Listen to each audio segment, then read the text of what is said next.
I like to begin with a simple but profound truth. Dictatorial regimes, especially in Africa, do not collapse when they lose elections. They collapse when they lose the loyalty of the men with the guns. And right now, the Bia's regime may be standing on that very urge. If recent revelations by Jeune Afrique are anything to go by, then they have pulled back the curtain on a story that may prove to be the most consequential of the Cameroon post-election crisis. The Cameroonian armed forces, the very backbone of Paul Bia's 4-decade rule, ladies and gentlemen, are showing signs of division, signs of fatigue, and signs of moral fracture. According to Jeune Afrique magazine, there are now deep fractures inside the upper command of the military over how to handle the electoral turmoil, particularly in the north, around Garoua. The stranglehold of opposition candidate Issa Chiroma, and of course the rest of the country. Within the armed forces, we gather that two philosophies are colliding. On one side, the hardliners, those aligning with Paul Atanganji and Ngongo, are calling for swift and brutal repression. They believe that only visible, overwhelming force will deter rebellion after victory is pronounced this week or next week for Paul Biya. On the other side are more cautious generals and senior officers who are warning that another round of bloodshed could set off a chain reaction the regime cannot control. They point to the Anglophone regions as a living example of how excessive force, once unleashed, can spiral into chaos, insurgency, and permanent instability. Take note, this is not just a technical disagreement over tactics. It is a moral and existential rift. Because for the first time, Jeune Afrique says rank and file soldiers themselves are asking, why? Why are we being asked to fight against our own people just to protect an aging president? That's what the soldiers are asking.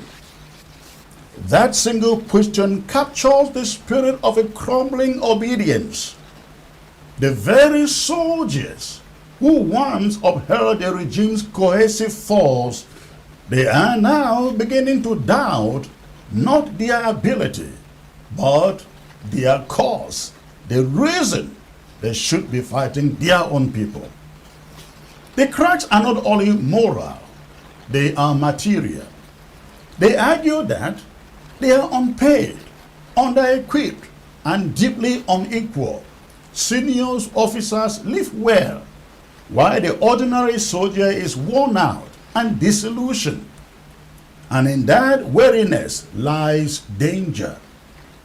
Because a weary army is a thinking army. Jeune Afrique even reports that within the general staff, internal memos are circulating, debating the legal and constitutional limits of obedience.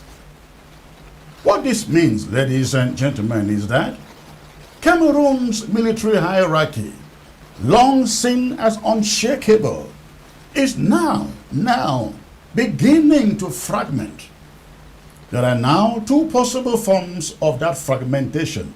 Number one, mid-level officers might start delaying or simply ignoring orders they see as illegitimate.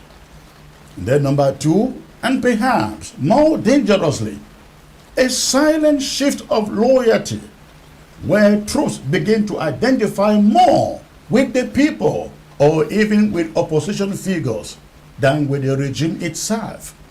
That scenario is very much out there. And this is not just speculation.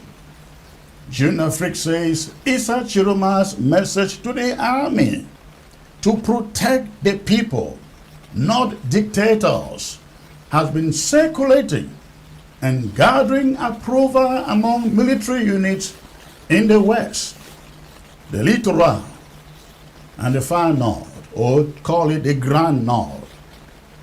This is where things get politically explosive. Because in the calculus of power, ladies and gentlemen, once the soldiers' loyalty becomes uncertain, the regime's monopoly over cohesion evaporates.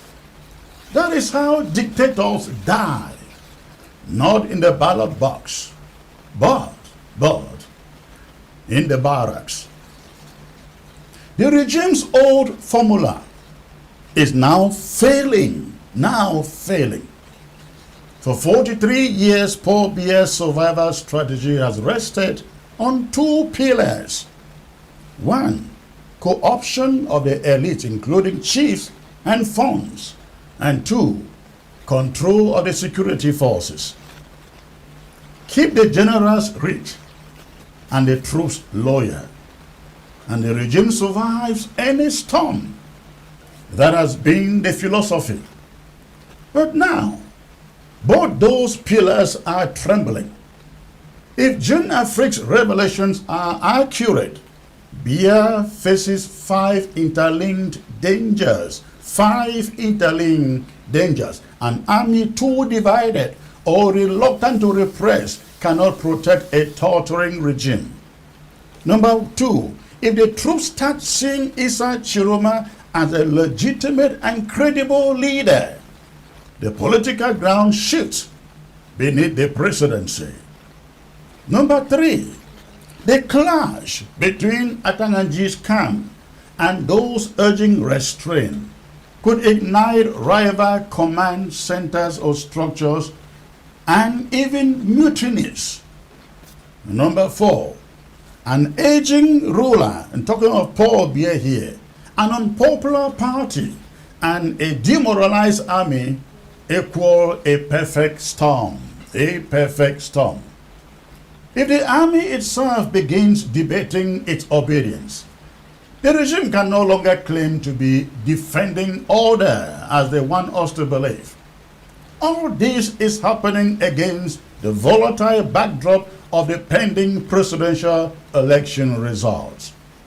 Issa Chiroma insists he won. The regime, as always, insists it did too. But this time, the uncertainty isn't just in the Constitutional Council. It is in the barracks. You will recall that just weeks before the vote, before the election, Mr. Biya carried out a sweeping reshuffle of the Army, Navy, and Air Force, clearly an attempt to lock in loyalty.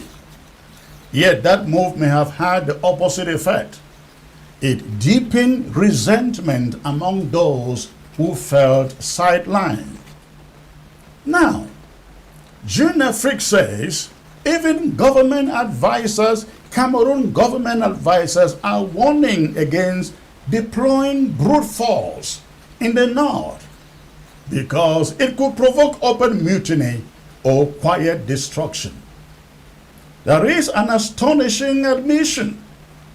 When a government starts fearing its own army, it's already halfway to losing control.